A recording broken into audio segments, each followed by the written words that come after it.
ఈరోజు ask BG షోలో మానసిక అనారోగ్యం మానసిక ఆరోగ్యం గురించి మాట్లాడతానని నేను ప్రతిపాదించాను. ముందే నేను చెప్పాల్సిన విషయం ఏంటంటే, నేను మానసిక వైద్యుడిని కాదు. మానసిక వైద్య శాస్త్రంలో నేను ఎటువంటి ఆఫీషియల్ పట్టా పుచ్చుకోవటం కానీ ట్రైనింగ్ పొందటం కానీ చేయలేదు. కానీ సుశాంత్ సింగ్ రాజ్పుత్ గారి బహుశా సూయిసైడ్ తర్వాత సూయిసైడ్ల పట్ల ముఖ్యంగా తెలుగువారు ఫేస్బుక్లో వారి ప్రెజుడిసెస్ని వెల్లడించిన కారణంగా ఈ సమస్య గురించి మనం ఎక్కువగా మాట్లాడాల్సిన అవసరం ఉంది అని నేను నిర్ణయించుకున్నాను. ఆ క్రమంలోనే సూయిసైడ్స్ మీద ఒక షో చేయటం, పోస్టులు పెట్టడం, మానసిక ఆరోగ్యం పైన కూడా దృష్టి పెట్టడం అన్నది చేస్తూ ఉన్నాను, చేయబోతున్నాను. ఈ సంవత్సరం అంతా కూడా చేయాలన్నదే నా ఉద్దేశం. మానసిక ఆరోగ్యం మనం అర్థం చేసుకోనంత లెవెల్లో నెగటివ్గా ఇంపాక్ట్ అయి ఉంది ప్రపంచవ్యాప్తంగా. ప్రపంచంలో 800 కోట్ల మంది జనాభా అనుకుంటే రఫ్గా, దాంట్లో 10% మంది అంటే దాదాపు 80 కోట్ల మంది ప్రపంచవ్యాప్తంగా ఏదో ఒక రకమైన మానసిక అనారోగ్యంతో బాధపడుతూ ఉన్నారు. అది డిప్రెషన్ అవ్వచ్చు, యాంగ్జైటీ డిజార్డర్స్ కావచ్చు, అంటే అనవసరంగా అని మిగతా వారు అనుకుంటున్న ఆందోళన. మీకు చాలా రియల్ ఆ ఆందోళన, కానీ పరిస్థితులకి అనుగుణంగా లేదు మీ ఆందోళన అని చాలామంది అనుకున్న మానసిక ఆందోళన. అట్లాగే డిప్రెషన్, అట్లాగే బైపోలార్ కండిషన్, అట్లాగే షిజోఫ్రీనియా, అలాగే సబ్స్టెన్స్ అబ్యూజ్ కారణంగా. అంటే సబ్స్టెన్స్ అబ్యూజ్ అంటే అది సారాయి దగ్గర నుండి సిగరెట్ దాకా డిపెండెన్సీ క్రియేట్ అయ్యి, అది లేకపోతే మనిషి యొక్క ప్రవర్తననే పూర్తిగా మార్చేసే గ్రిప్ మనుషుల మీదకి వచ్చిన పరిస్థితిలో అది మానసిక ఆరోగ్య సమస్య అవుతుంది. అలవాటు మాత్రమే కాదు, వ్యసనాలుగా ఉన్నవి వీటిల్లోకి వస్తాయి. అంటే ప్రపంచవ్యాప్తంగా ఈరోజు 80 కోట్ల మంది నేను చెప్పిన ఈ మానసిక రోగము, ఇబ్బందితో బాధపడుతూ ఉన్నారు. కానీ మనం ఎక్కువ వీటి గురించి వినము, వీటి గురించి ఎవరు మాట్లాడరు. ఒక గదిలో 3 ఉంటే ఆ 3లో ఒక మనిషికి తన జీవిత కాలంలో ఎప్పుడో ఒకసారి దీర్ఘకాలికంగా కానీ లేదు షార్ట్ టర్మ్లో కానీ ఒక మానసిక అనారోగ్యం కలిగే అవకాశం ఉంది అన్నది నిపుణులు చెప్తున్నారు. ఒక్కసారి ఆలోచించండి. ప్రపంచంలో 800 కోట్ల మంది రమారమి ఉంటే వారిలో ప్రతి మందిలో ఒక వ్యక్తి వైద్యులచే మానసికంగా అనారోగ్యంగా ఉన్నట్టుగా నిర్ధారించబడి ఉన్నారు. ఓ గదిలో మీరు 3 ఉంటే ఆ 3లో అది నేను కావచ్చు, మీరు కావచ్చు, ఇంకొకళ్ళు కావచ్చు, జీవితకాలంలో ఎప్పుడో ఒకప్పుడు మానసిక అనారోగ్యానికి గురయ్యే అవకాశం ఉన్నది ఒకరికి అన్నది నిపుణుల అంచనా. అంటే దాదాపు 2.5 కోట్ల మంది కంటే 250 కోట్ల మంది కంటే ఎక్కువ మందికి వారి జీవిత కాలంలో మానసిక సమస్యలు, జబ్బులు వచ్చే ప్రమాదం, అవకాశం ఉంది అని. సుశాంత్ సింగ్ రాజ్పుత్ గారి మరణం తర్వాత నెపోటిజం అని ఇంకా వేరే విషయాలు మాట్లాడటం అన్నది జరిగింది. లేదు, ఆయన మందులు వేసుకోవటం ఆపేసిన కారణంగానే ఆత్మహత్యకు పాల్పడ్డారని ఇంకొంతమంది చెప్పారు.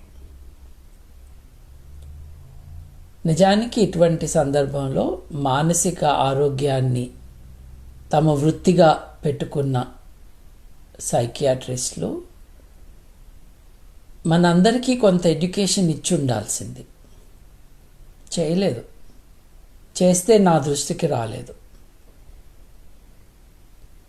ఈ విషయం గురించి కొద్దిగా అవగాహన ఉన్న వాళ్ళు కూడా అంత మాట్లాడట్లేదు కాబట్టి ప్రెజుడిసెస్ అన్నవి పర్పెచ్యుయేట్ అవుతూ ఉన్నాయి. నిజానికి నాలాంటి వాళ్ళు, ఈ సబ్జెక్టులో ఎక్స్పర్టీజ్ లేని నాలాంటి వాళ్ళు మాట్లాడాల్సిన అవసరం రావటం ఒక దారుణమైన విషయం. రెగ్యులర్గా మనందరికీ మానసిక ఆరోగ్యం విషయంలో సలహాలు ఇవ్వాల్సిన డాక్టర్లు తక్కువగా మాట్లాడుతున్నారు కాబట్టి ఏదో నాకు కొంచెం తెలిసింది మీతో పంచుకుందామన్నదే నా ఉద్దేశం. I'm not an expert, I'm not recommending anything, I'm only bringing information to your notice. Socrates పేరు తెలియని వాళ్ళు చాలా తక్కువ మంది ఉంటారు. ఆయన ఏం చెప్పాడో తెలియని వాళ్ళు చాలామంది ఉంటారు, కానీ పేరు మట్టుకు అందరికీ తెలుసు. అంతటి విజ్ఞుడు ప్రపంచంలోనే ఉండి ఉండడు అని ఆయన కాలంలో, తర్వాత 2400 సంవత్సరాల పాటు అందరూ వేసుకుంటున్న అంచనాల్లో కూడా అలాగే చెప్తూ ఉంటారు. బుద్ధుడి కంటే ఒక 90 ఏళ్ళు చిన్నవాడు సోక్రటీస్. సోక్రటీసు బజార్లో నడుస్తూ సడన్గా అచేతనంగా ఉండిపోయేవాడని, రోడ్డు మీద అలా ఉండిపోయేవాడు. ఎవరైనా పలకరించినా పలికేవాడు కాదు. చాలాసేపటి తర్వాత దాని నుండి బయటకు వచ్చి మళ్ళీ తన పని తను చేసుకునేవాడు అని ఆయన సమకాలీకులు చాలామంది ఆయన గురించి రాశారు.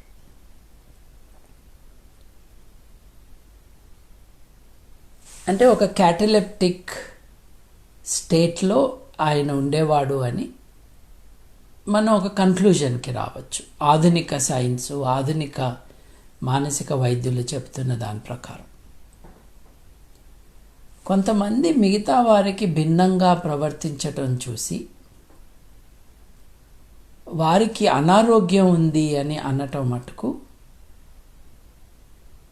గత 500-600 సంవత్సరాల్లోనే ఎక్కువగా జరుగుతూ ఉంది అని కొంతమంది చరిత్రకారులు చెప్తున్నారు. 2400 సంవత్సరాలకు పూర్వం పుట్టిన సోక్రటీస్ గారికి ఆయన ప్రవర్తనలో అట్లా మార్పులు ఉన్నాయని అన్నారు, కానీ ఆయన మానసిక అనారోగ్యంతో ఉన్నాడని ఎవరు అనలేదు. ఎందుకంటే ఆ కాలంలో ఆరోగ్యం, అనారోగ్యం ఆ విషయాలు ఎక్కువ మాట్లాడే వాళ్ళు కూడా లేరు.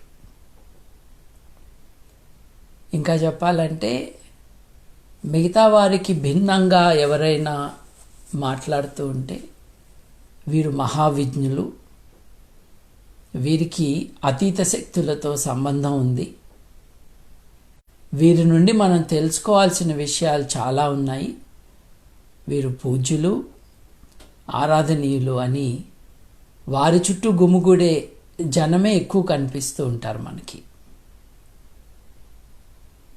ఇకపోతే ఒక 500 ఏళ్ల క్రితం వరకు మనం స్కిప్ చేస్తే స్పినోజా అని ఒక అద్భుతమైన తత్వవేత్త, ఓ మహానుభావుడు. హిస్toire de la folie, the history of madness పైన ఆయన రాశాడు. ఇంకొక 400 ఏళ్ళు మనం ముందుకొస్తే ఫ్రాయిడ్ లాంటి మానసిక శాస్త్రవేత్తలు తమ తమ థియరీసు, ఐడియాసు చెప్పటం జరిగింది. ఆ తర్వాత 1950ల నుండి 50వ దశకం మధ్య వరకు French philosopher, scholar, theorist, historian Michel Foucault అనే ఆయన కొన్ని పుస్తకాలు రాశాడు. Michel, MICHEL, Foucault, FOUCAULT.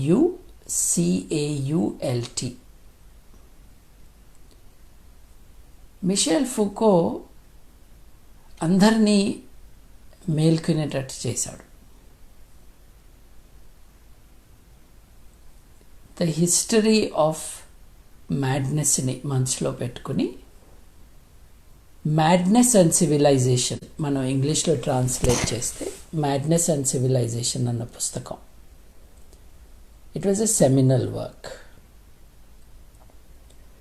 తర్వాత ఆ పుస్తకంలో చాలా లోపాలు ఉన్నాయని మిషెల్ ఫూకో సెలెక్టివ్గానే డేటాని కలెక్ట్ చేశాడని, ఆయన ద్వారా మనం మ్యాడ్నెస్ గురించి బాగా అర్థం చేసుకోలేము అని మిగతా వారు తేల్చి చెప్పేశారు. ఆధునికానంతర భావాలు అంటే దేన్నైతే పోస్ట్ మోడర్న్ థింకింగ్ అంటామో వాటికి ఆద్యుడు ఫూకో అని చెప్పుకోవాలి ఫ్రాన్స్ వరకు. But he was a force in that thinking. ఈ పోస్ట్ మోడర్న్ థింకర్స్ యొక్క అప్రోచ్ ఏంటంటే అందరికీ వర్తించే ప్రమాణాలు మానవ నాగరికతలో ఉండవు, అందరికీ వర్తించే హక్కులు అన్నవి అసలు ఉండవు. ఏ హక్కులైనా సరే ఆ సంస్కృతిలో వచ్చేవే. కాబట్టి మీరు యూనివర్సల్, సార్వజనీనమైన మానవ హక్కుల గురించి మాట్లాడే అధికారం మీకు లేదు, ఎందుకంటే అటువంటివి ఉండవు అని ఫూకో, ఆయన సహచరులు, గొప్ప గొప్ప తత్వవేత్తలు మాట్లాడటం, రాయటం మొదలుపెట్టారు. ఇది ఎక్కడి దాకా వెళ్ళిందంటే ఫూకో గారు ఇరాన్కి వెళ్ళి ఇరాన్ యొక్క నాగరికతలో ఆడవారు బుర్కా వేసుకోవటం అన్నది వాళ్ళ హక్కు, బుర్కా వేసుకోవద్దు అని అనటమే వాళ్ళ హక్కులకి వ్యతిరేకం. నిజానికి వాళ్ళ సంస్కృతి అదే చెప్తుంది కాబట్టి వాళ్ళు అదే చేయాలి అని అన్నారు. అంటే హక్కులంటే ఏంటో అర్థం కాకుండా ఉన్నవాటికి పెడార్థాలు పెడుతూ చాలా గందరగోళం క్రియేట్ చేశారు ఈ ఆధునికానంతర తాత్వికులు. హౌఎవర్ ఆయన హిస్టరీ ఆఫ్ సెక్షువాలిటీ అని, history and madness and civilization in translation పుస్తకాలు మటుకు they gave us a unique insight into mental health and how societies respond to it. ఇది ఎప్పుడు చేశాడు ఆయన అంటే సిగ్మండ్ ఫ్రాయిడ్ గారి శకం అయిపోతున్న టైంలో ఫ్రాయిడ్ గారు చెప్పినవి చాలా విషయాలు. ఫ్రాయిడ్ మానవవాది, నాస్తికుడు, మతానికి వ్యతిరేకంగానే ఆయన ఆలోచనలు ఉన్నాయి. కానీ ఫ్రాయిడ్ గారు తన డేటాలో చాలా విషయాల్ని చొప్పించి కన్క్లూజన్ నుండి వెనక్కి వచ్చాడు అన్నది అప్పటికి చాలామందికి అర్థమైపోయింది. గ్రీక్ మిథాలజీ, గ్రీకు పురాణాలకి అనుగుణంగా తన థియరీస్ ఆయన క్రియేట్ చేయటం అన్నది అన్సైంటిఫిక్ అని చాలామంది ఖండించారు కూడా. దాని అర్థం ఫ్రాయిడ్ ఎటువంటి అవగాహన లేకుండా చేశాడని కాదు. సైకోథెరపీ విషయంలో మటుకు ఆయన పొరపాట్లు చేశాడు అని ఇవాళ అందరూ కూడా ఒప్పుకుంటారు, మానసిక శాస్త్రవేత్తలు. నా ఒకప్పుడు సోక్రటీస్ టైంలో ఎవరైనా భిన్నంగా ప్రవర్తిస్తుంటే వారిని విజ్ఞులు అని అందరినీ అనకపోయినా వీరికి పిచ్చుంది, వీళ్ళని దూరం పెట్టాలి అని అనేవాళ్ళు చాలా తక్కువ మంది ఉండేవారు. యూరప్లోని మధ్యయుగాల్లో ఎవరైనా సరే ఎప్పుడైతే క్రిస్టియన్ మతం రాజ్యంతో ఉండి రాజ్యాన్ని తనలో ఇముడ్చుకొని ప్రజలందరూ ఏం ఆలోచించాలి, ఏం మాట్లాడాలి, ఏమి తినాలి అని నిర్దేశిస్తున్న కాలంలో ఎవరైనా సమాజంలో ఉన్న విషయాలకి భిన్నంగా మాట్లాడితే వారిని పిచ్చివాళ్ళు అని ముద్ర వేసి వాళ్ళని వారి ఇళ్ళకి దూరంగా ఎక్కడో బంధించేసి మిగతా వారితో వారికి సంబంధం లేకుండా చేయటం అన్నది మధ్యయుగాల్లో మొదలైంది. దానికి స్పందనగానే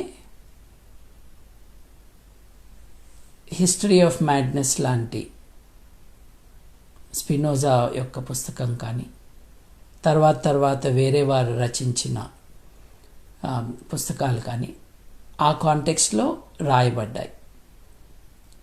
అంటే ఎవరినైనా మీరు పిచ్చివాళ్ళు అని అన్నా, ఎవరినైనా మీరు మానసిక వ్యాధి వీళ్ళకి ఉంది అని అన్నా దానికి క్రైటీరియా ఏమిటి అని, మతం ఏం చెప్పిందో దానికి వ్యతిరేకంగా మాట్లాడితే వీడు పిచ్చివాడు, మానసికంగా ఇతని అనారోగ్యాన్ని మనం గుర్తించవచ్చు, ఇతనికి పనిష్మెంట్ ఇవ్వాలి. అది జబ్బుగా గుర్తించటం కంటే పాపానికి యొక్క ఫలితంగా గుర్తించారు. ఇది ఫ్రాయిడ్ వరకు దాదాపు జరుగుతూనే ఉంది. ఫ్రాయిడ్ చాలా కాంట్రిబ్యూట్ చేసినా కూడా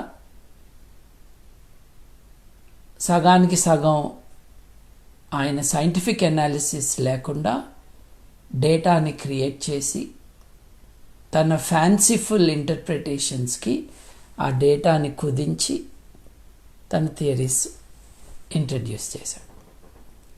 ఇది ఎలా సాధ్యమైందంటే మానసిక ఆరోగ్యానికి టెస్టులు అంటూ లేవు. మీరు అలసటగా ఉంది, ఆరోగ్యం ఇబ్బందికరంగా ఉంది అని డాక్టర్ దగ్గరికి వెళ్తే మీ రక్త పరీక్ష చేసి షుగర్ లెవెల్స్ చూసి, షుగర్ లెవెల్స్ ఇంత ఉన్నాయి, ఇన్ని మోల్సే ఉండాలి, అంతకంటే ఎక్కువ ఉంది పర్ డెసిలీటర్ సో మీకు డయాబెటీస్ ఉండొచ్చు అని నిర్ధారణ చేయటం. లేదు, బ్లడ్ ప్రెషర్ సంగతి మీకు అందరికీ తెలుసు.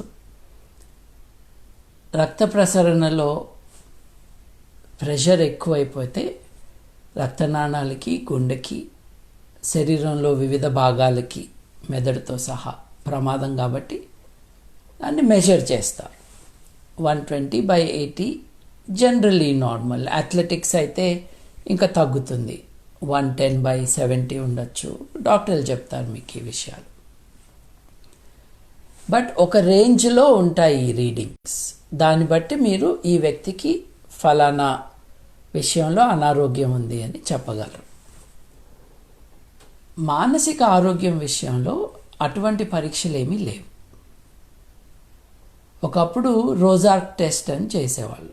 రోజార్క్ టెస్ట్ అంటే ఏం లేదు, ఒక కాగితం తీసుకుని కాగితం మీద ఓ చుక్క ఇంక్ వేసి ఆ కాగితాన్ని ఫోల్డ్ చేస్తారు.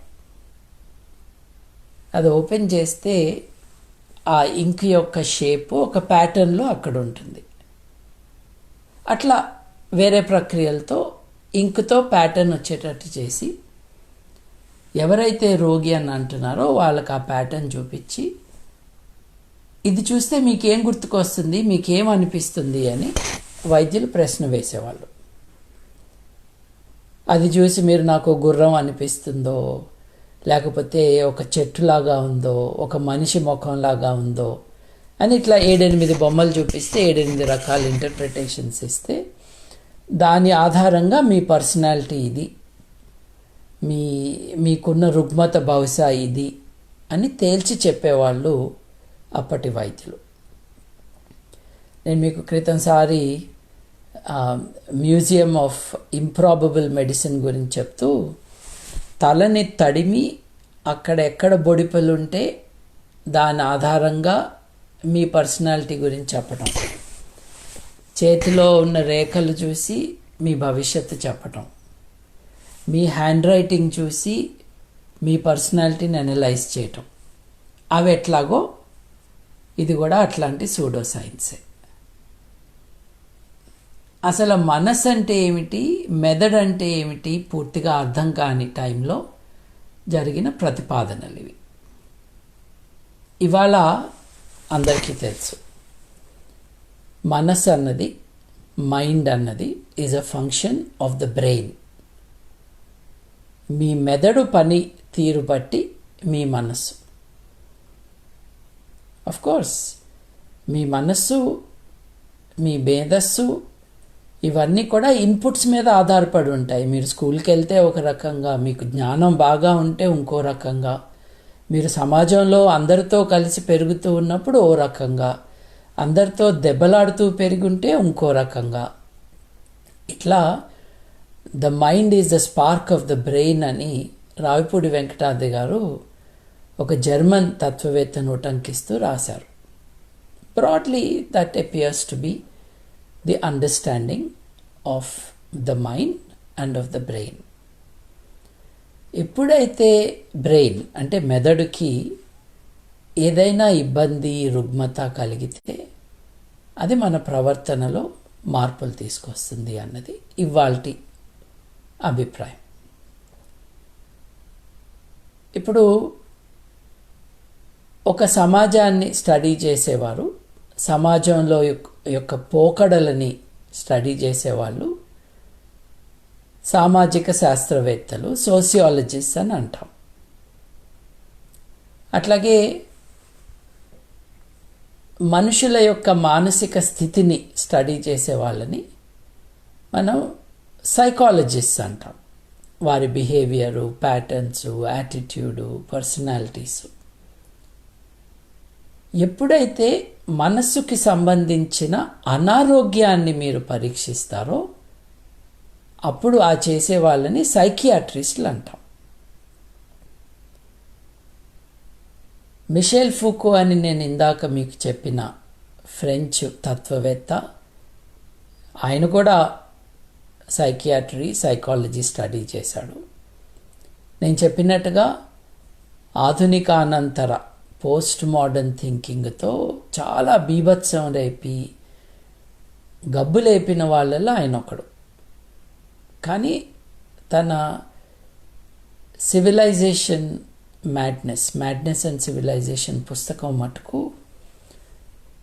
It's a seminal work. Because ఒక మనిషిని మనము పిచ్చి పట్టింది అని చెప్పి వారికి ఎటువంటి శిక్ష వేయచ్చు అని మత సమాజంలో, రెనెసాన్స్ నుండి ఉన్న సమాజంలో ఎన్లైటన్మెంట్ అంటే హేతుబద్ధంగా మనం మన జీవితాల్ని, సమాజాల్ని నిర్మించుకోవాలని శాస్త్రవేత్తలు, శాస్త్రజ్ఞులు, వైద్యులు చెప్తున్న కాలంలో అటువంటి భావాలను వాడుకుని కొంతమందిని ఇన్స్టిట్యూషనలైజ్ చేయటము అని అంటే వాళ్ళని ఒక హాస్పిటల్లో పడేసి ట్రీట్మెంట్ కంటే కూడా సమాజానికి అందరికీ దూరంగా పెట్టడం. అంటే hospital became an institution, the prison, జైళ్ళు ఒక ఇన్స్టిట్యూషన్. ఇలా ఇన్స్టిట్యూషన్స్ క్రియేట్ చేయటం అన్నది మనుషుల యొక్క ఆటానమీకి చాలా పెద్ద ప్రమాదం అని ఆయన అభిప్రాయం. ఇందాక నేను చెప్పినట్టుగా మతపరమైన భావాలకి వ్యతిరేకంగా మీరుంటే వారిని కూడా వారి మతి చెలించింది, మతి స్థిమితం లేదు అని చెప్తూ ఉండేవాళ్ళు మధ్యయుగంలో. కానీ ఇవాళ కూడా నైజీరియాలో ముబారక్ బాలా అని నైజీరియా హ్యూమనిస్ట్ అసోసియేషన్కి అధ్యక్షుడిగా చేస్తూ ఉన్నాడు ఆయన. కొన్నేళ్ల క్రితం నేను నాస్తికుడిని అని ఆయన ప్రకటించుకోగానే అతని మీద కేసులు పెడితే అతని తల్లిదండ్రులు పోలీసుల దగ్గరికి వెళ్ళి డాక్టర్ల దగ్గర నుంచి సర్టిఫికేట్ తీసుకుని మా అబ్బాయికి మతి భ్రమించింది, అందుకనే ఇలా మాట్లాడుతున్నాడు మా కుర్రవాడు అని చెప్పటం జరిగింది. ఇవాళ పాపం ముబారక్ బాలా ఎక్కడున్నాడో ఆచూకీ తెలియకుండా పోలీసులు అరెస్ట్ చేసి పెట్టి ఉంచారు. ఆయన బ్లాస్ఫీమీ, దైవదూషణకి పాల్పడ్డాడు అని. దేవుని యొక్క ఉనికిని నిరాకరించటం దేవుణ్ణి కించపరచటం కాబట్టి అది దేవుణ్ణి దూషించినట్టు అవుతుంది అని ఆయన మీద అభియోగం. అంటే మానసిక ఆరోగ్యం బాలేదు అని మనం ఎవరినైనా ఎలా అయినా శిక్ష పడేటట్టు చేయటానికి ఎలా వాడుకున్నారు అన్నది మిషెల్ ఫూకో గారి పుస్తకంలో మనకు కనిపిస్తుంది. ఇప్పుడు ఫ్రాయిడ్, నేను చెప్పినట్టుగా ఆయన మానవవాదిని.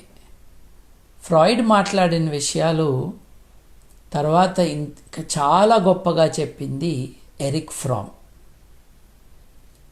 వీరిద్దరి మధ్యన కార్ల్ యుంగ్ అనే ఒక సెమీ తిక్కలాయన కూడా ఉన్నాడు.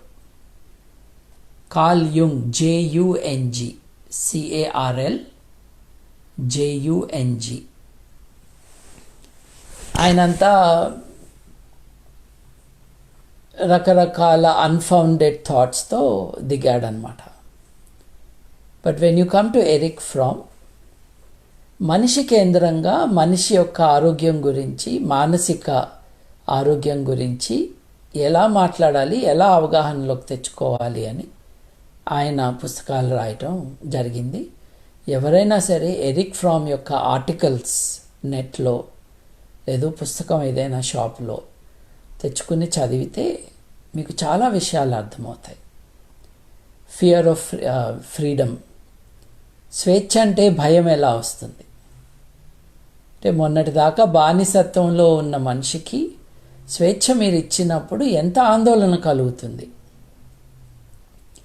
ఇటువంటి విషయాలను కూడా ఆయన విశ్లేషించటం ఆయన పుస్తకాల ద్వారా మనకు తెలుస్తుంది. మనం చాలా నేర్చుకోవచ్చు ఆయన పుస్తకాల ద్వారా. ఇదే టైంలో థామస్ సాన్స్ అని ఆయన మానవవాదే. చూడండి, మనస్సును, మేధస్సును, మెదడుని స్టడీ చేసిన ఆద్యుల్లో మానవవాదులు చాలామంది ఉన్నారు. దాని అర్థం వాళ్ళందరూ కరెక్ట్ చెప్పారని కాదు.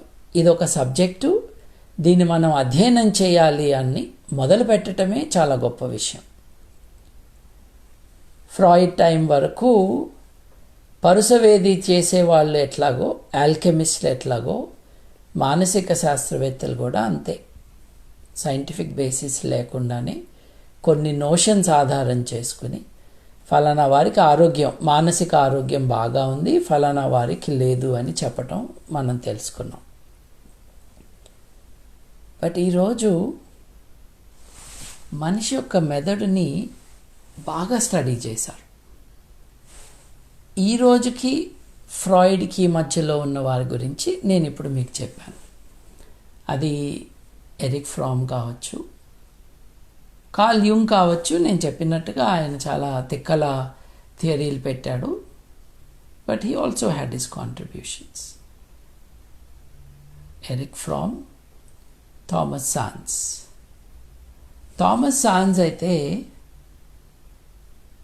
టీవీలో ప్రోగ్రాం బాగోకపోతే మీరు టీవీ వెనక్కిచ్చేస్తారా, ప్రోగ్రాంను మార్చుకోవాలని అనుకుంటారా అని ఓ ప్రశ్న వేశాడు. వేసి అసలు సైకోథెరపీ అన్నదే కరెక్ట్ కాదు అని ఒక 15-20 ఏళ్ల పాటు ఆయన చెప్పింది ఒక కల్ట్ కాంట్రిబ్యూషన్ లాగా సైకాలజీ సర్కిల్స్లో చాలా సర్క్యులేట్ అయింది. Thomas sands, SZANZ. Thomas sands గారే అన్నది. ఇవాళ అందరూ మీమ్స్ చేస్తున్నారు.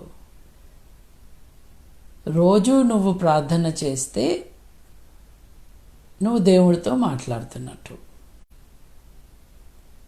దేవుడు నీతో మాట్లాడినంటే అర్థం నీకు పిచ్చి పట్టింది అని. నువ్వు మాట్లాడితే దట్ ఈస్ ప్రేయర్. నీ ప్రేయర్కి రెస్పాన్స్గా ఆయన మాట్లాడాడు, లేదు ఆమె మాట్లాడింది, లేదు ఆ శక్తి మాట్లాడింది అని నువ్వు ఎప్పుడైతే అనుకుంటావో అది నీ మానసిక అనారోగ్యాన్ని సూచిస్తుంది అని ఆయన చెప్పాడు. That is Thomas sands.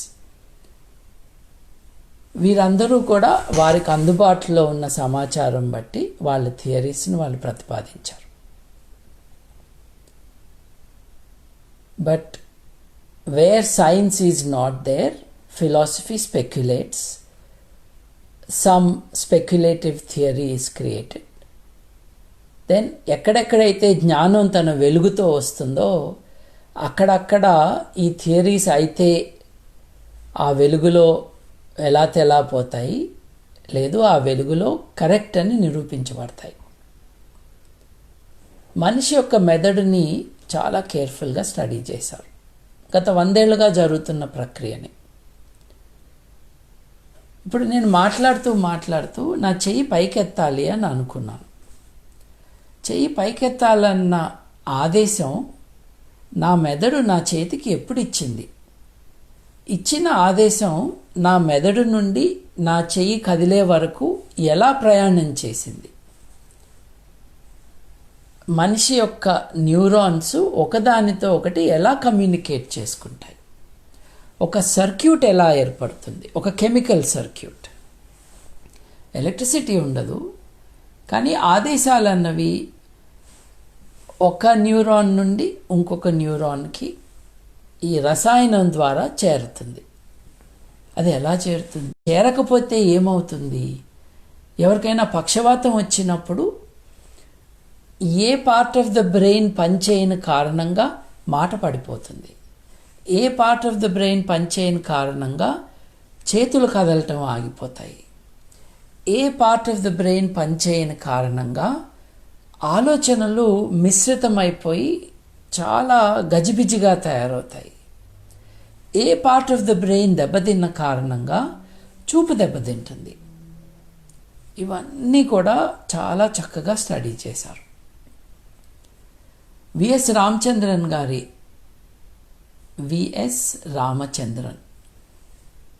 టెడెక్స్లో, టెడ్లో speeches చూసి చాలా విషయాలు నేర్చుకుంటున్న వారు తప్పకుండా TED.comలో విఎస్ రామచంద్రన్ గారి, ఆయన ఉత్తర అమెరికాలో ఉంటారు, ఆయన పరిశోధనలు ఫ్యాంటమ్ లింబ్ గురించి ఆయన చెప్పింది. ఫ్యాంటమ్ లింబ్ అంటే ఒక ప్రమాదంలో ఒక చెయ్యి కోల్పోయిన వ్యక్తి, అంటే మొత్తం చెయ్యి తీసేశారు. తీసేసిన చెయ్యి యొక్క ఒక భాగంలో నొప్పి ఉన్నట్టుగా పేషెంట్ అనుభూతి పొందుతున్నాడు. చెయ్యి లేదు, కానీ ఆ చెయ్యి ఉన్నట్టు, దానికి వేళ్ళు ఉన్నట్టు, ఆ వేలికి ఎక్కడో దెబ్బ తగిలి నొప్పిగా ఉన్నట్టు ఆ భ్రమ పేషెంట్లో ఎలా వచ్చింది? ఇటువంటి పేషెంట్స్ని స్టడీ చేసి మానసికంగా వారి పరిస్థితి, మెదడుతో వారికి ఉన్న సంబంధం, ఈ ఇబ్బందులకి మెదడుకి ఉన్న కనెక్షన్ ఏమిటి అన్నది ఆయన లాంటి గొప్ప శాస్త్రవేత్తలు, వైద్యులు చాలా పరిశోధన చేశారు. అవి కూడా మీరు తెలుసుకోవటం అన్నది చాలా ముఖ్యం. మెదడు ఎలా పనిచేస్తుంది, మనస్సు బాగా ఉండటానికి బేసిస్ అండ్ ఫౌండేషన్ ఏమిటి అని అర్థమైనప్పుడు ఎవరికైనా మానసికంగా అనారోగ్యం ఉన్నది అంటే మనకి దానికి సమాధానాలు ఎక్కడ దొరుకుతాయో అర్థమవుతుంది. చాలామంది ఎవరికైనా ఆరోగ్యం బాగాలేదు, మానసికంగా ఆరోగ్యం బాగాలేదు అంటే ధైర్యం తెచ్చుకో, అది కాదు ఇంకో రకంగా ఆలోచించు, ఇదెందుకు ఆలోచిస్తున్నావు, ఆలోచన ఆపేయి, చూడు వాళ్ళు ఎంత సంతోషంగా ఉన్నారు, నీకేమైంది అని అనాలోచితంగా విషయం ఏంటో అర్థం కాకుండా మామూలుగా మాట్లాడుతూ ఉంటారు. కానీ మానసిక అనారోగ్యం ఉన్న వ్యక్తికి అది చెంప మీద దెబ్బలేసినట్టుగా ఉంటుంది. నువ్వు అట్లా ఆలోచించుకో, ఇట్లా ఆలోచించు, ఆలోచన ఆపేయి అని అంటే ఇదేదో నా చేతిలో ఉన్న విషయం, ఇలా ఆలోచించటం నేను కావాలని చేస్తున్నాను కాబట్టి ఇది ఆపేసి ఇంకో రకంగా ఆయన చెప్పాడు కాబట్టి నేను చెయ్యాలి అంటే నా అనారోగ్యానికి కారణం నేనే అన్న ఒక డేంజరస్ సిచ్యువేషన్లోకి రోగి నెట్టబడతాడు.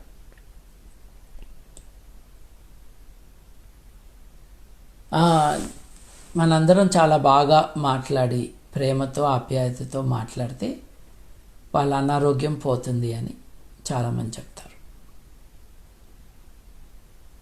ఒకప్పుడు ఎవరికైనా ఎవరైతే పిచ్చి అని అంటున్నారో, పిచ్చి అన్న పదానికి నిజమైన నిర్వచనం లేదు, శాస్త్రీయమైనది అసలు లేదు. కానీ ఎవరైనా వారి దృష్టిలో పిచ్చి ఉంది, పిచ్చిగా ఉన్నారు అని అనుకుంటే వాళ్ళతో మనం బాగా మాట్లాడితే నయమైపోతుంది అనుకునే వాళ్ళు చాలామంది. వాళ్ళతో ప్రేమగా మాట్లాడితే they will be all right అని. మానసిక అనారోగ్యానికి పునాదులు మెదడులో ఉన్నాయి, మెదడు యొక్క ఫంక్షనింగ్లో ఉన్నాయి, మెదడు యొక్క స్ట్రక్చర్లో ఉన్నాయి, మెదడులో ఉన్న రసాయనాల సమతుల్యత మీద ఆధారపడి ఉన్నాయి.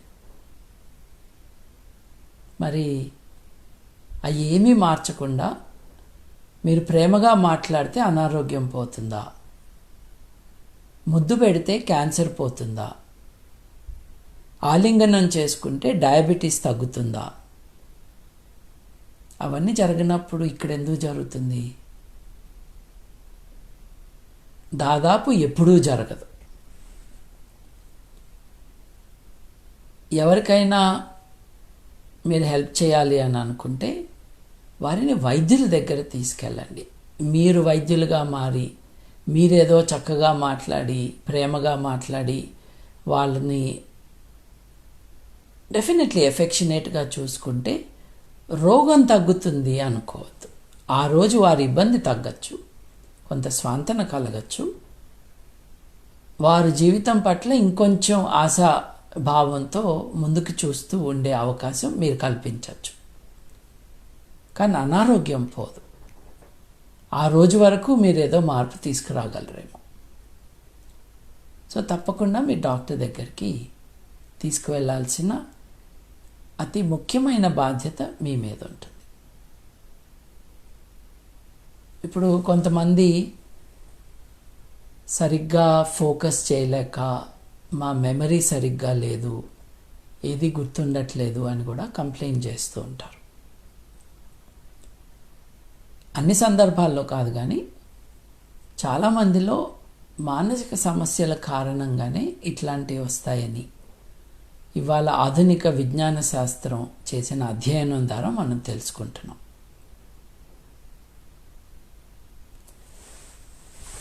మందులు వేసుకుంటే ఈ రసాయనాల సమతుల్యత రీస్టోర్ అయితే చాలామంది కేసెస్లో బాగుపడతారు. కేవలం మందు కాదు, వారికి వారికి ఉన్న సమస్యలని హ్యాండిల్ చేసుకోవటానికి కౌన్సిలింగ్ కావాల్సి ఉంటుంది, మార్గదర్శన చేసేవారు వాళ్ళకి కావాలి. కానీ మీరు నేను కాదు, దాంట్లో నిష్ణాతులై తర్ఫీదు పొంది ఉన్నవాళ్ళు, వాటి గురించి వేరే వారికి హెల్ప్ చేయగలిగిన క్వాలిఫికేషను అథారిటీ ఉన్నవాళ్ళు తప్పకుండా చేయగలరు. So we have to make sure experts are involved in this. మందులిస్తారు, ప్రవర్తన గురించి సంభాషణలు జరుపుతూ మీరు చేస్తున్న పనులకి సమాజం ఎక్స్పెక్ట్ చేస్తున్న చర్యలకి మధ్య ఏదైనా వ్యత్యాసం ఉంటే అది రీజనబులా కాదా అని కాగ్నిటివ్ బిహేవియర్ థెరపీ చేసి మిమ్మల్ని మీ చర్యల యొక్క, మీ ఆలోచనల యొక్క పర్యవసానం ఏమిటి అని ఆలోచింపచేసి మీ చుట్టూ ఉన్న వారితో మీరు ఇంకొంచెం ఎక్కువ సయోధ్యతో ఉండేటట్టుగా మీకు హెల్ప్ చేయగలరు. మందులు కావాలి, డాక్టర్లు నిర్ణయిస్తారు. చాలామంది మందుల పైన చాలా కోపంగా ఉంటారు, ఎందుకో నాకు తెలీదు. మందులు మనల్ని ఆరోగ్యం వైపుకి తీసుకువెళ్ళేవి. ఏదో ఒక కంపెనీ వాళ్ళు మనం ఇచ్చే 100 రూపాయల్లో వాళ్ళ ఖర్చు 40 రూపాయలే కాబట్టి మార్కెటింగ్కి ఒక 20 రూపాయలు స్పెండ్ చేసి వాళ్ళు 40 రూపాయలు దాచేసుకుంటున్నారు మనం ఇచ్చే 100లో. వీళ్ళు ప్రాఫిట్స్ కోసమే వీళ్ళు ఉన్నారు అని పొద్దున్నుంచి సాయంత్రం దాకా తెగడటం ఒక విషయం. మీకు మందుల కంపెనీ మీద కోపం ఉందా, మీకు జబ్బు మీద కోపం ఉందా అని కొంచెం విజ్ఞతతో ఆలోచించే వాళ్ళకి అసలు విషయం అర్థమవుతుంది. మీరు సైన్స్తో దెబ్బలాడద్దు, ఆ బిజినెస్తో దెబ్బలాడండి. మీకు ఈ మందుల వల్ల ఆరోగ్యం బాగవుతుంది అని అంటే ఎదుటివాడి ప్రాఫిట్ గురించే కాదు, మీ ప్రాఫిట్ ఏంటో కూడా మీరు ఆలోచించండి. ఈ మందులు వేసుకుంటే ఆరోగ్యం బాగవుతుంది. మీ వ్యక్తిగత జీవితాన్ని చిన్నాభిన్నం చేస్తూ ఉన్న మీ ప్రొఫెషనల్ లైఫ్ మీరు సరిగ్గా లీడ్ చేయలేకుండా, మీరు సోషల్ లైఫ్లో ఒక రెస్పాన్సిబుల్ పర్సన్గా ఉండలేని పరిస్థితిలో ఉన్న మీకు అవన్నీ పోయేటట్టుగా చేయటానికి ఎవరికో కొంచెం లాభం వస్తూ ఉంటే మీరేం బాధపడకుండా మీరు వేసుకోవాల్సిన మందులు మీరు వేసుకోండి. మందులకి సైడ్ ఎఫెక్ట్స్ అని చాలామంది ఎప్పుడు మాట్లాడినా, తెలుగు వాళ్ళతో ఎప్పుడు ఏ విషయం మాట్లాడినా సైడ్ ఎఫెక్ట్స్ అంటూ మొదలు పెడతారు. లిస్ట్ రాయండి సైడ్ ఎఫెక్ట్స్. నేను రాసినట్టుగా నేను చెక్ చేసి చెప్తున్న విషయాలు, మానసిక వైద్యులతో సంభాషించి చెప్తున్న విషయాలు. కొన్ని మందులు వేసుకుంటే నోరు డ్రైగా ఉంటుంది మీకు ఆ మందు అలవాటు అయ్యే వరకు. కొన్ని మందులు వేసుకుంటే మీకు లైట్గా హెడేక్ వస్తుంది కొద్ది రోజుల వరకు. సంపూర్ణ ఆరోగ్యానికి వెళ్ళే దారిలో అనారోగ్యం కంటే ఈ ఇబ్బందులు బెటర్ కదా. ఇవేమి ప్రాణాంతకమైన సైడ్ ఎఫెక్ట్స్ కావు. సో అనవసరంగా, అనాలోచితంగా మందులకి వ్యతిరేకంగా ఉద్యమాలు, ఈ వీరమాచినేని గారు లాంటి వాళ్ళు, ఖాదర్ వలీ గారు లాంటి వారు మందుల మీద దాడి చేయటం అంటే ఫార్మా కంపెనీస్ మీద మీకు కోపం ఉంటే ఉండొచ్చు, కానీ ఆ మందు వల్ల ఆరోగ్యం బాగవుతూ ఉంటే ఏం చేయాలో మీరు ఆలోచించుకోవాలి. మందు వేసుకోవాలి డాక్టర్ చెప్పినట్టు. అట్లాగే కోవిడ్-19కి వ్యాక్సిన్ రాబోతుంది.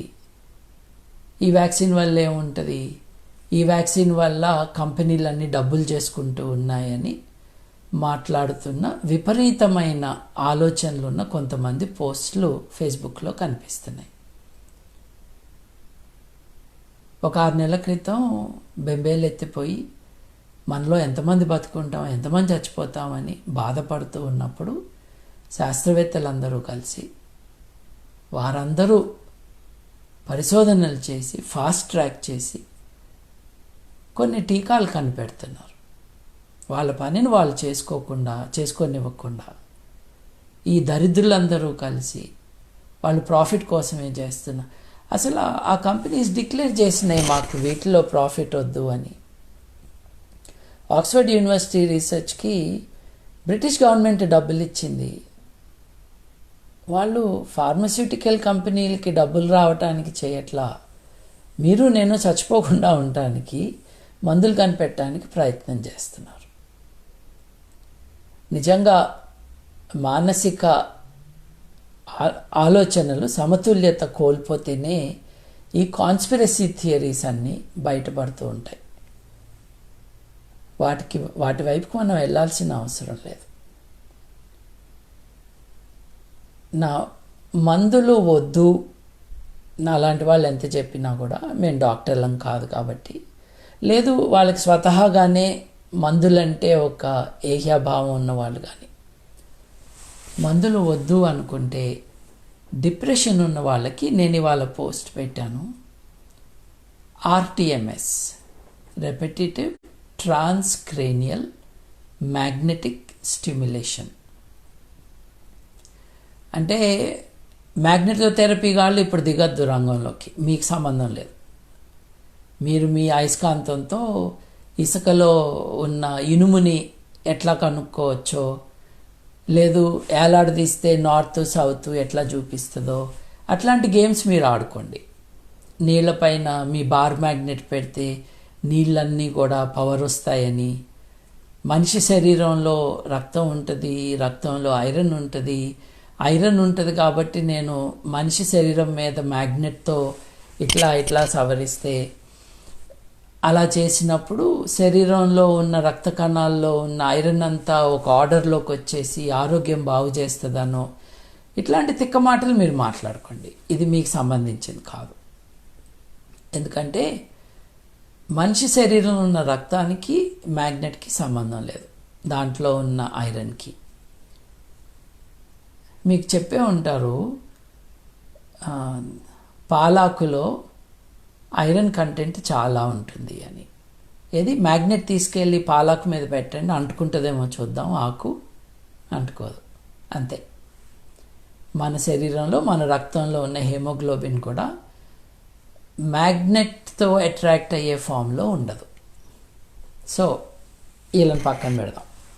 ఈ అల్లం బెల్లంగాళ్ళ కజిన్స్ గురించి నేను మాట్లాడలే. ఇప్పుడు నేను మాట్లాడుతుంది మీకు ఎంఆర్ఐ లాంటి అత్యంత ఆధునికమైన పరిశోధన చేయగలిగిన, మీ శరీరంలో డిఫరెంట్ యాంగిల్స్లో డిఫరెంట్ ఆర్గన్స్ని క్యాప్చర్ చేసి డాక్టర్కి ఆ ఆర్గన్ యొక్క స్థితి ఏంటో చెప్పగలిగిన అత్యద్భుతమైన టెక్నాలజీ ఏదైతే ఉందో మ్యాగ్నెటిక్ రెజొనెన్స్ ఇమేజింగ్ అని, అటువంటి నాట్ సేమ్, అటువంటి టెక్నాలజీ అండర్స్టాండింగ్తో ఒక మ్యాగ్నెటిక్ కాయిల్ని, ఒక హెల్మెట్ లాంటి ఇన్స్ట్రుమెంట్ని పేషెంట్ యొక్క తల మీద డాక్టర్ చెప్పినట్టుగా దాన్ని ప్లేస్ చేస్తారు. మన మెదడుకి ఫ్రాంటల్ లోబ్ ఉంటుంది. మీరు స్కూల్లో చదివే ఉంటారు. ఇప్పుడు అది చర్చకి అంశం కూడా కాదు. నేను మోడల్ చేతిలో పెట్టుకుని ఉంటే చెప్పే అవకాశం ఉంటుంది. శరీరంలో అధ్యయనాల్లో మెదడు యొక్క అధ్యయనంలో తేలింది ఏమిటి? Different parts of the brain are responsible for different functions. అటువంటి ఫంక్షన్స్ని ఈ మ్యాగ్నెటిక్ స్టిమ్యులేషన్ ద్వారా బెటర్గా చేయటం, డిప్రెషన్ని పోగొట్టడం, లేదు తగ్గించటం, కొంతమందికి అసలు ఎప్పటికీ రాకుండా చేయగలగటం, ఈ ఆర్టీఎంఎస్ సెషన్స్ ద్వారా జరుగుతున్నాయి అని మనకి సైంటిఫిక్ రీసెర్చ్ చెప్తుంది. RTMS, repetitive transcranial magnetic stimulation. భారతదేశంలో కూడా ఈ టెక్నాలజీ వచ్చిందని, చాలామంది వైద్యులు ఇది వాడుతున్నారు అన్న వార్త నేను చూడంగానే మిత్రులందరికీ తెలియచేయాలి అని నేను పోస్ట్ పెట్టాను. నా ఫేస్బుక్ నా అకౌంట్లో depression some hope for some అని రాశాను, అది చదవండి ఒకసారి. There are no discernible side effects of this, and it seems to be helping a lot of people. అంటే వైద్యులతో మీరు నేను మనం చేసేది మనం చేస్తాము, కానీ వైద్యులతో వారితో సంభాషణ అవగాహన పెంచటం. రెండవది మందులతో వారి శరీరంలో మెదడులో ఉన్న రసాయనాల యొక్క సమతుల్యతని ఎస్టాబ్లిష్ చేయటం. మూడవది టెక్నాలజీ వాడుకుని మెదడులో ఏమైనా ఇబ్బందులుంటే, మెదడు కూడా మన శరీరంలో ఒక అవయవం. ప్యాంక్రియాస్తో ప్రాబ్లం వస్తే మీకు తెలిసే ఉంటుంది, కొత్తగా చెప్పేదేం లేదు. మనకి మెటబాలిక్ డిజార్డర్స్, డయాబెటీస్ లాంటివి రావచ్చు. Different organs of the body, when they fall ill, they create different illnesses. When the brain falls ill, sometimes these are the results. దానికి ఈ టెక్నాలజీ ద్వారా కనీసం స్వాంతన తీసుకురావచ్చని. కాకపోతే కనీసం అరగంట చొప్పున 10 సెషన్స్ కావాలి. అది రోజుకు 2 సెషన్స్ 5 రోజుల్లో చేయాలి. చాలామందికి 5-6 వారాల పాటు, వారానికి 5 సార్లు లేదు 5 రోజులు 2 సెషన్స్ ఈచ్ టైం, అంటే 40, 50, 60 సెషన్స్ అట్లా చేసి చాలామందిలో ఆరోగ్యంలో చాలా మార్పు తేగలిగాము అని చాలామంది సైంటిస్టులు, డాక్టర్లు చెప్పటం జరిగింది. So there is hope. There is hope. నేను ముగించే ముందు, ఇంతకుముందు చాలాసార్లు చాలామంది మిత్రులకు నేను చెప్పి ఉన్నాను, అయినా మళ్ళీ చెప్తాను. నా మిత్రుడు ఒక ఆయన, ఇవాళ ఆయన లేరు, ఇంగ్లీష్ మ్యాన్. వారింట్లో నేను దాదాపు 1.5 రోజులు వాళ్ళ ఇంట్లో ఉన్నాను నేను, లండన్ దగ్గర. ఆయనకి డిప్రెషన్ ఉంది. ఇది నేను 1997 సంగతి చెప్తున్నాను. అప్పటికి నేను ఫ్రాయిడ్, ఎరిక్ ఫ్రామ్ని చదువుకున్నానే కానీ ఎప్పుడూ ఒక మానసిక రోగంతో బాధపడుతున్న వ్యక్తిని నేను కలవలేదు.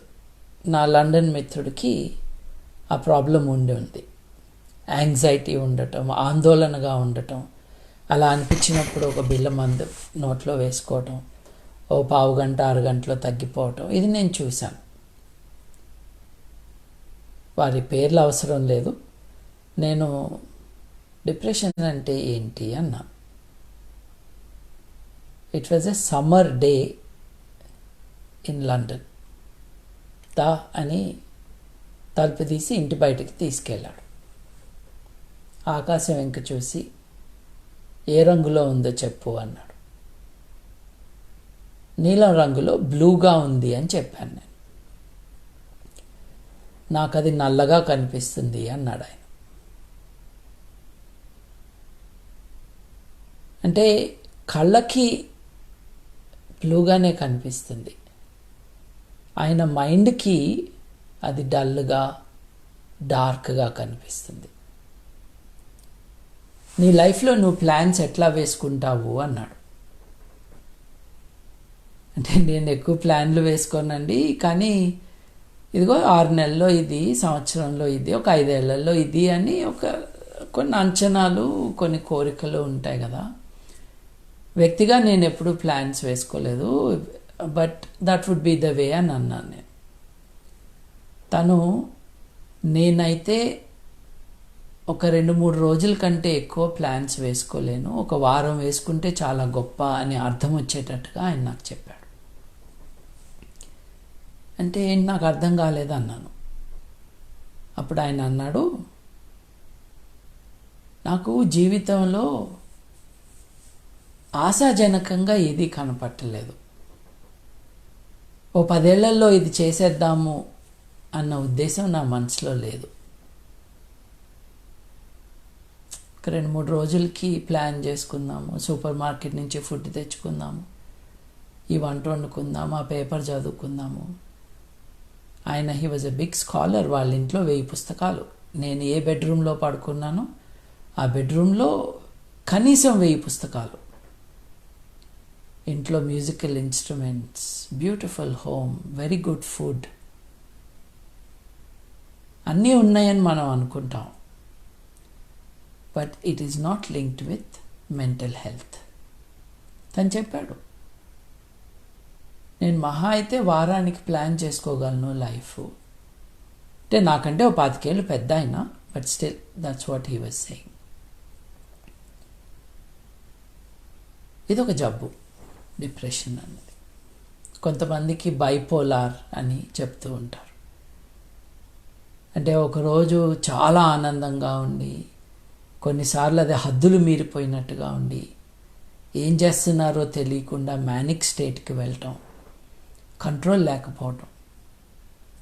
మళ్ళీ సడన్గా కొన్ని రోజుల్లో చాలా విచారంగా, జీవితాన్ని ఆస్వాదించలేని పరిస్థితిలో, ఆ ఆకాశంలో రంగులు కనపడినట్టే రుచులు తెలియకపోవటం, జీవితంలో ప్లెజర్ కనపడకపోవటం, అసలు నేను వర్త్లెస్, నా వల్ల ఉపయోగం ఏం లేదు, నేను అందరికీ బర్డెన్ అని అనుకోవటం, గిల్టీ ఫీలింగ్ రావటం, ఇటువంటి ఆలోచనలు డిప్రెషన్లో, డిప్రెసివ్ బైపోలార్. సడన్గా ఒక దృశ్యం కనపడటం, అక్కడ లేనివి, సడన్గా జరగంది ఏదో వినపడటం, ఎవరో మాట్లాడినట్టు. ఇవి మానసిక అనారోగ్యాలు.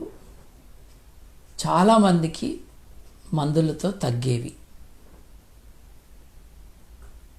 నిజానికి నేను పోస్ట్ చేసే ముందు ఎప్పుడో చదివిన ఆర్టికల్ రివ్యూ చేసి పోస్ట్ చేద్దామని చూస్తే, ఆర్టీఎంఎస్ అన్నది డిప్రెషన్కి అమెరికాలో FDA అప్రూవల్ తెచ్చుకున్నప్పటికీ వేరే దేశాల్లో వేరే ప్రాబ్లమ్స్ కూడా వాడుతూ ఉన్నారని. అంటే ఇట్లా వినిపించటాలు, ఏదో వాయిసెస్ వినిపించటం, లేదు బైపోలార్గా ఒకప్పుడు సడన్గా వెరీ గుడ్ మూడ్లో ఉండి మళ్ళీ చాలా అన్యమనస్కంగా ఉండి, ఏ ఇంట్రెస్ట్ లేకుండా విచారంగా ఉండి, ఇటువంటి అన్నిటికీ కూడా ఈ type of treatment at least temporary relief ఇస్తుంది అని మనం తెలుసుకుంటున్నాం. మరి సుశాంత్ సింగ్ రాజ్పుత్ గారికి మందులు వేసుకొని మీరు మీ ఆరోగ్యాన్ని కాపాడుకోవాలి అని ఆయనతో పాటు ఉంటూ ఎవరైనా జాగ్రత్తలు తీసుకుని ఉండుంటే, ఆయన చనిపోయింది ఆత్మహత్య కారణంగానే అని అనుకుంటే, బలవన్ మరణం కారణంగానే అని అనుకుంటే, that could have been prevented. దానికి స్పందనగా చాలామంది డాక్టర్లు, చదువుకున్న వాళ్ళు, అతను క్రూరమైన పని చేశాడని, అంటే ఆయన ఇంకెవరిని హత్య చేయలా, తనని తను చంపుకున్నాడు అన్నది మర్చిపోయి సూసైడ్ విక్టిమ్ అని అనుకుంటూ వాళ్ళని కోప్పడుతూ మెసేజ్లు పెట్టడం, నీ కుటుంబం ఏమైపోవాలి, ఇంత పిరికివాడివా. ధైర్యానికి దీనికి ఎటువంటి సంబంధం లేదు. మానసిక అనారోగ్యం. మరి అనారోగ్యాన్ని అనారోగ్యంగా గుర్తించకపోతే, ప్రతి ముగ్గురిలో వారి జీవిత కాలంలో ఒకసారి ఎవరికో ఒకరికి అనారోగ్యం కొద్ది కాలంగా కానీ దీర్ఘకాలంగా కానీ ఉంటే, ఇలా భావించే వాళ్ళు వాళ్ళకి డేంజరే కదా. విషయం ఏంటో తెలియకుండా దాని మీద విక్టిమ్నే నేరస్తురాలుగా మీరు పరిగణిస్తూ ఉంటే, మీ కుటుంబంలో ఎవరికైనా బాగోకపోతే వారికి మీరు హెల్ప్ చేయలేరు. It's difficult, it's not easy, but the help has to come in this way. Scientific medicine, science and technology, and modern psychological understanding of the human behavior and thinking and counseling and advice. Cognitive therapy, behavioral therapy, CBT అంటారు. దయచేసి మీ చుట్టూ ఉన్న వాళ్ళకి చెప్తూ ఉండండి. సుశాంత్ సింగ్ రాజ్పుత్ది అయినాక నేను బిత్తిరి సత్తి గారు గాలి సోకితే ఉప్పేస్తే పోతుంది అని చాలా బాధ్యతారహితంగా సుమ గారి షోలో చెప్పటం చూసాము. దాని గురించి నేను మాట్లాడాను కూడా. అప్పటి నుంచి వీళ్ళు ఇంత డ్యామేజ్ చేస్తున్నారు కదా, మనము దాన్ని కౌంటర్ బ్యాలెన్స్ చేయటానికి ప్రయత్నం కూడా చేయకపోతే ఎలా అని I thought we should address this. దయచేసి ఈ సమస్య యొక్క జైగాంటిక్ ప్రపోర్షన్స్ని రికగ్నైజ్ చేయండి. సమస్య మీకే ఉందేమో, మీ కుటుంబ సభ్యుల్లో ఎవరికైనా ఉందేమో, మీ మిత్రుల్లో ఎవరికైనా ఉందేమో. అది వికటిస్తే వారి ప్రాణానికే హాని. కరెక్ట్ టైంలో యాక్ట్ చేసుకుంటే బహుశా జీవితాంతం ఒక రోజో ట్యాబ్లెటో 2 ట్యాబ్లెట్స్తో రీజనబుల్గానే గడపచ్చు, జీవితం ఎంజాయ్ చేయొచ్చు. They can make plans, they can look at the blue colour in the sky. It's possible. So ఎక్కడి నుండి హెల్ప్ రాని కేటగిరీ ఆఫ్ సిక్ పీపుల్ ఎవరు అని అంటే మెంటలీ ఇల్ పీపుల్. సొసైటీలో స్టిగ్మా, ఎవరికైనా చెప్పుకుంటే వాళ్ళు పిచ్చోడు అంటారని, లేదు గేలి చేస్తారని. ఒక విషయం చెప్పి ముగిస్తాను. కోవిడ్ టైమ్స్లో అందరినీ ఎవరి ఇళ్లల్లో వాళ్ళని ఉండమంటూ, బయటికి వెళ్తే చచ్చిపోతావంటూ, జలుబు చేసినా తుమ్మినా నీకు వారం ఉందో 3 రోజులే మిగిలిందో తెలియదంటున్న సందర్భంలో ఉద్యోగాలు, ఆదాయాలు ఇబ్బందుల్లో పడిన ఈ కాంటెక్స్లో చాలామంది మానసికంగా కృంగిపోయి ఉంటారు. గమనించండి. అట్లా ఎవరైనా మీ కుటుంబంలోనే ఎవరైనా ఉన్నా, మీ మిత్రుల్లో ఎవరైనా ఉన్నా, ఓ 4 మాటలు మాట్లాడి డాక్టర్ దగ్గరికి వెళ్ళేటట్టు చేయాలి. డాక్టర్ దగ్గరికి వెళ్ళాలి. మీరేదో నయం చేసేస్తానని అనుకోవద్దు. Doctors have to take care of them. సమస్య యొక్క తీవ్రతని వాళ్ళు గుర్తించగలరు, మనం చేయలేం.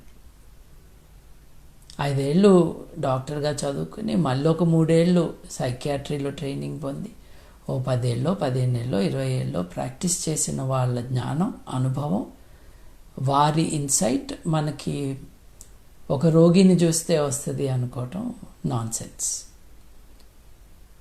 So these are the ways of helping others. Now France,